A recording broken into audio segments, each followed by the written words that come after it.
Hello, I'm Chris Burns, and welcome to The Network, where we connect into a matrix of newsmakers to get to the heart of an issue. And watch out, they've got to answer in 25 seconds or less, or else. Let's take a look at that issue right now. Farm subsidies remain the largest share of the EU's proposed budget for 2014 to 2020. Negotiations are at a critical stage on revamping the common agricultural policy. Though reduced, the cap would still cost 50 billion euros a year, more than one-third the total EU budget. Agriculture Commissioner Dacian Ciolos is under intense pressure from farmers, environmental and consumer groups, member states, and the European Parliament. The largest benefactor, France, faces countries in the East asking why their cows and cropland are worth far less in subsidies. Angry taxpayers like farmsubsidy.org want to slash the payments. In Brussels, farmers and consumers from more than 20 EU countries held a good food march to protest the cap proposals.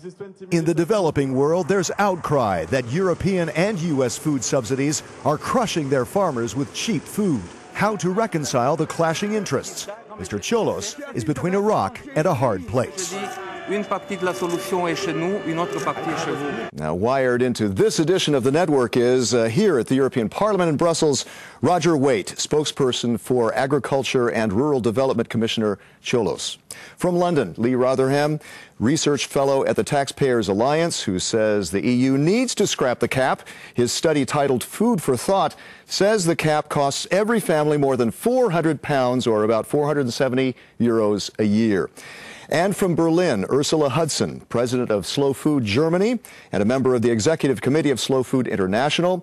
The NGO says the cap should restructure European agriculture around sustainable small and medium scale production. A question to all of you, starting with Roger. The budget fight is far from over. The European Parliament now has, for the first time, co-decision powers with the member states on the cap. Will they, should they, go along with the reform as it is? Well, we think they should. Heads of government have set a budget now, and what we need to do is, with the European Parliament and the member states, we need to finalise how the money is spent. And what we want is a fairer CAP, which means there's a fairer distribution of funds between the member states, but also within the member states. And, for example, that also includes a cap on how much certain individual farms can receive. Okay, Lee, what do you think? Scrap the cap? Yeah, absolutely. I mean, the question, as you originally placed it, was should MEPs go along with the deal? Yes. The trouble is, of course, the MEPs are in charge of a large budget. They like having a large budget, so a lot of them won't want to do that.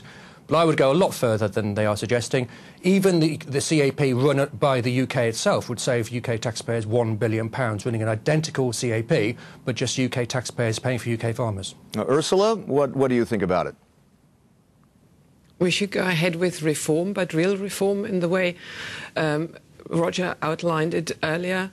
We need a reform for a fairer cap, a greener cap, and if we can achieve that, then we should go ahead with it. Okay, now under the summit approved budget plan, agricultural spending is to fall about 13%, making up about 38% of the total EU budget over the next 7 years. Do the cuts go too far or not far enough? Lee?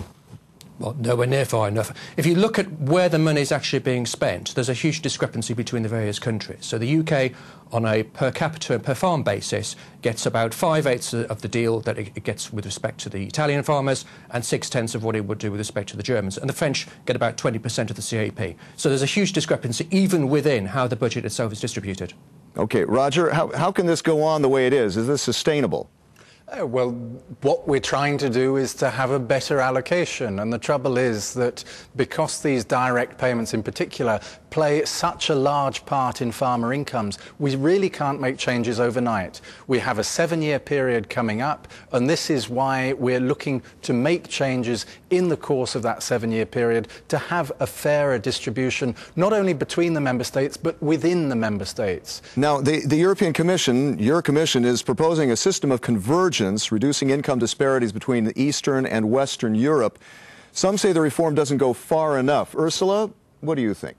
What we are concerned as an organization that has food at the center of its interest out of pleasure, then on the other hand, as a central item that links us to our environment, we are really interested in reforming towards green sustainability and good quality food. Okay, so the Commission, yes, is proposing a 30% of the payments requiring crop diversification, permanent pastures, preserving environmental landscapes, all part of this greening of the CAP and greening of agriculture. But small farmers are exempted.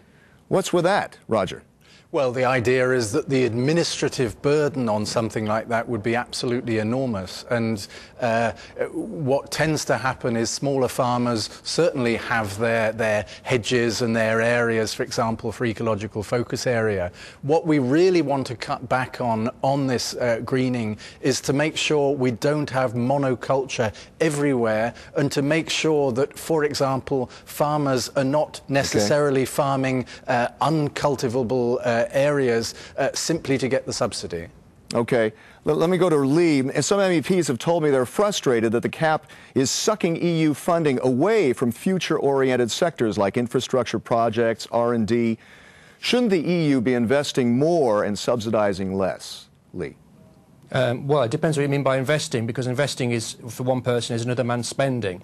So you could argue that some of these funds would themselves be potentially less value for money than they should be, and should be spent at national level. Yeah, okay. You didn't take the trap. Well, let's go over to Ursula. And Ursula, your group, Slow Food and Friends of the Earth, want support for family farms to move away from industrial farmings. But when you're talking small is beautiful, is that going to be able to feed Europe and the rest of the world? Well, we produce worldwide food for 12 million people. Currently, we are a billion people. Currently, we are 7 billion people. 70% of the food worldwide is produced on small-scale farms. So yes, we can. But what we need to move away from is an industrialized system that damages the environment. The environment, the soil, the water, soil, air are common goods, and we need to find systems that preserve them, safeguard them for the future. Okay, and in the developing world, as we saw in this package that played at the beginning of the show, the US and EU subsidies are said to be perpetuating a vicious circle of aid dependency. How do you keep from running farmers there out of business? How should the EU and US deal with that? Should they agree to scrap their subsidies? Roger. Well, first of all, when it comes to export refunds, they have basically disappeared, and our imports from developing countries are higher than the United States, Canada, Japan, Australia and New Zealand together. So that should give farmers in those countries the opportunity to expand. Lee, is that developing world argument a reason to scrap the CAP? Absolutely. I mean, regardless of how well comparatively we are today compared with where we were a few years ago, there's still these tremendous barriers. And the reason why the Cairns Group and other producing countries want to have more of a free trade is to allow lower farm gate prices and to allow greater access in part through to the third world producers, and which means third world farmers. Now, Ursula, what do you think about that? You've got the last word on this. How do you help the developing world and not try to shortchange the farmers at home?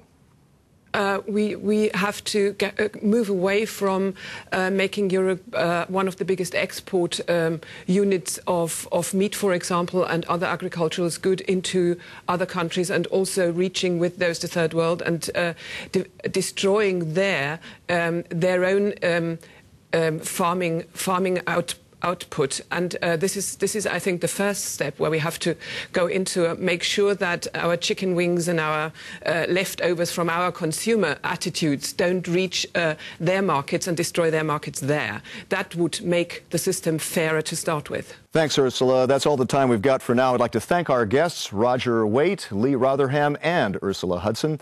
I'm Chris Burns, and until next time, thanks for connecting with The Network.